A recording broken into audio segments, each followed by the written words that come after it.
Hello and welcome, I'm Raziel. Now, I want to talk about heresy 3.0 and because I don't know what to make of it because I don't like passing judgment or saying something's bad without playing it, but it doesn't mean I'm particularly looking forward to it either. And this is what we're getting with heresy 3.0. Heresy? Nay, that's not good. Heresy 3.0. And the problem with heresy 3.0 is rules bloat. Now, those who remember, back in the 3rd, 4th, 5th editions, it was pretty good. Like, that was a good time to play 40k. The rules were simple, but not too simple. They were complicated, but not too complicated. It was easy to get into and hard to master. This is a good thing for any tabletop game because it provides challenge for even the most veteran of players, but it's easy enough for the most newest player to get into. And this is where I think they should have been taken inspiration from. But apparently they want to take inspiration from Rogue Trader, which no one played. Okay, that's called hyperbole, by the way. Before anyone goes, oh, I played Rogue Trader. Yeah, okay, you played Rogue Trader. Okay, you were one of a few to play it right at the start, okay? Most people started in 2nd edition onwards, and even more 7th edition, okay? But I'm going to talk from my personal experience, which is 2nd edition. Anyway. And so we have all these new traits for heresy. Now, let's talk about the weapon traits first, because this is where I think the first problem arises. The main problem is because most of these weapons, if not all of them, have remained the same for 30 years. I want to just sort of really double down on that point. Bolt guns, las guns, the las cannon, melter guns, plasma guns. All of those rules have been pretty much standardized for 30 years, and Games Workshop decided to come out and go, do you know what needs to change? What? These rules which have worked for 30 years. Right. Let's take Melter, for example. For 30 years, and it is 30 years, it's been double strength at half range.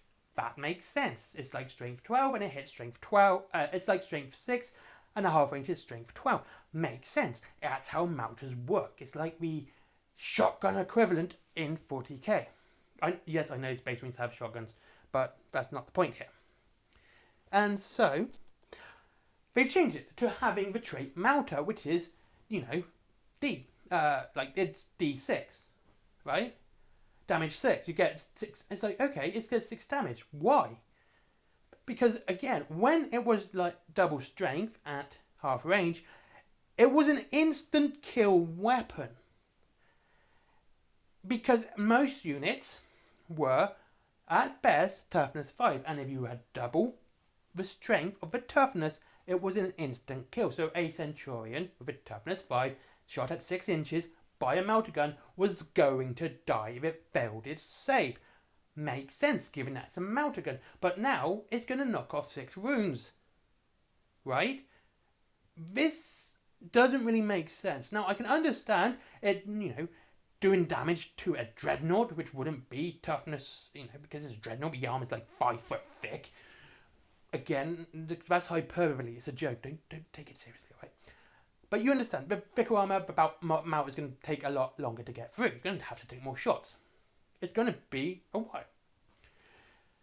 But that's when you had like the different types of attack on the armor. Like you had the glancing and you had the penetrating.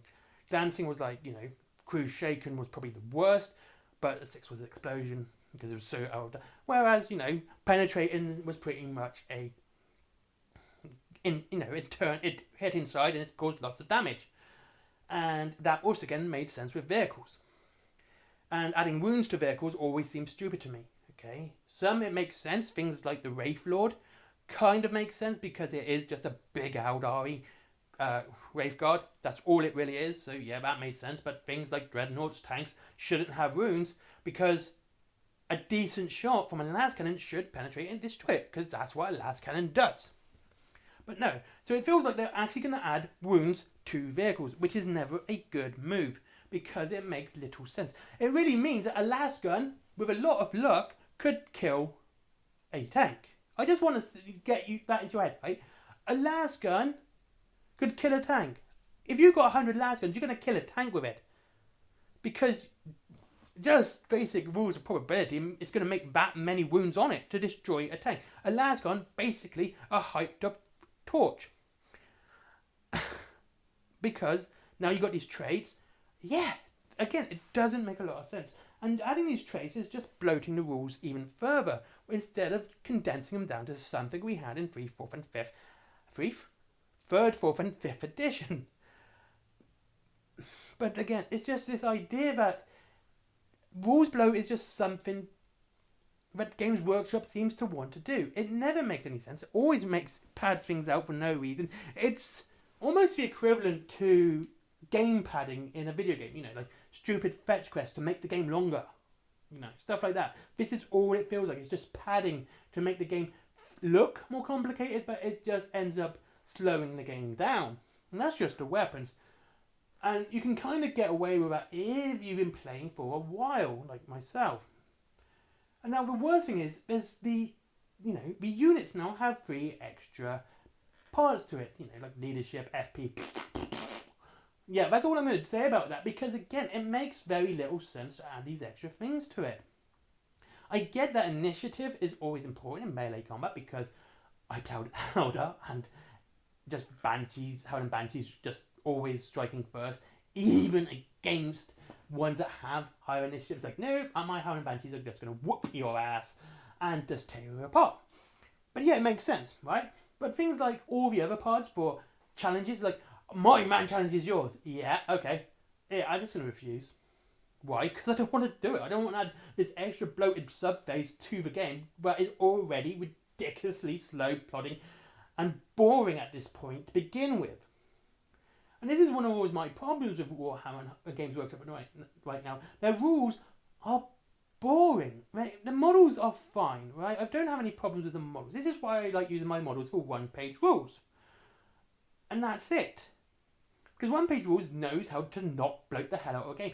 Actually, almost every other company knows how not to bloat the hell out of a game. They know how to keep the rules streamlined and complicated enough to keep it, interesting, but simple enough to get new people in. That's the other thing. New people getting into Horus Heresy are going to see these new stat lines, see these extra ones, go like, okay, this means strength, this means toughness, this means ballistic skill, blah, blah, blah, blah, blah. What about these other 3? And then you've got people trying to explain that and explaining what they mean. It's like, oh yeah, this stat only works in like the challenge subphase, or but you can have a gambit. It's like, seriously, you've got to add all that to a brand new player, and that's not going to work. It's not going to get people into it. It's like, yeah, this just seems overcomplicated, mate. I'm just going to back away, and you're going to get a lot of people like that, and a lot of people are not going to be interested in the game because it just seems too much for no reason. And they go, oh, these last time appeared in Rogue Trader. No one played Rogue Trader. Okay? Everyone started in 2nd edition. Okay, that's complete hyperbole. You probably understood that. But I know I'm going to say someone just complain in the comments anyway. But you see what I mean? Rogue Trader is like the concept of 40k. It's the concept art, the concept of how it started. It's just like the seed. It's not 40k, it's Rogue Trader. It's not Warhammer in any way. It's not Horus Heresy, it's Rogue Trader. Everything came from that, but it was the starting of it. It was the first step, the baby steps of the game. When it got really good was about 3rd, 4th and 5th. The logs got really cemented in 2nd edition. Then, the game really grew up to 5th edition. And that's when, like I said, most people started playing. Not Rogue Trader. Very few people remember Rogue Trader. Because, again, no one played it. Again, hyperbole. Because I'm using everyone. Doesn't mean everyone.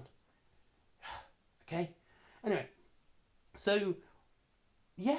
That's not even a nostalgia debate at this point. It's like, oh, these were back in Rogue Trader. No.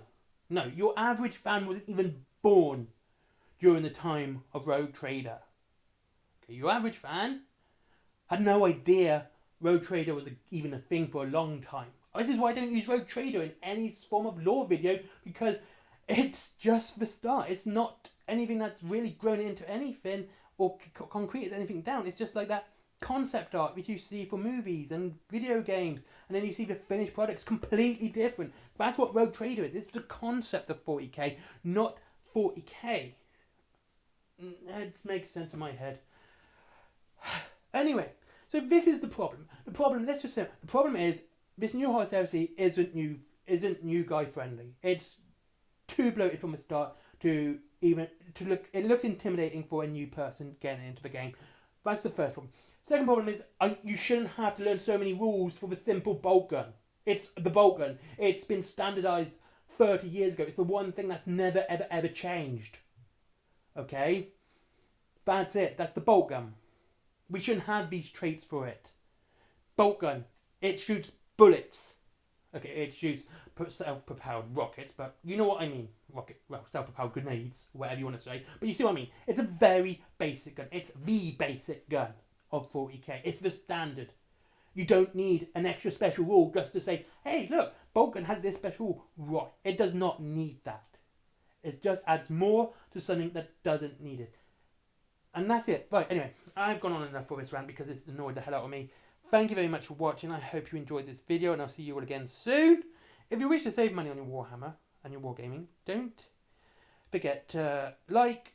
No, I didn't do that one, do I? Don't forget to hit Whaling Games. We're up to 20% off. I didn't know why I was going to say like, subscribe, because I've never done that. Anyway, let's start that again. If you want to save money on your wargaming, hit Whaling Games down below for up to 20% off and free delivery after £20. And there is also Forge World, Forbidden Planet. I'm just messing my stuff up today. Forbidden Planet for all that cool geeky stuff, you know, video games, comics, books, DVDs, mangas, all that really cool stuff. There's also my merchandise and my comics down below as well. If you wish to support me personally, it'd be much appreciated.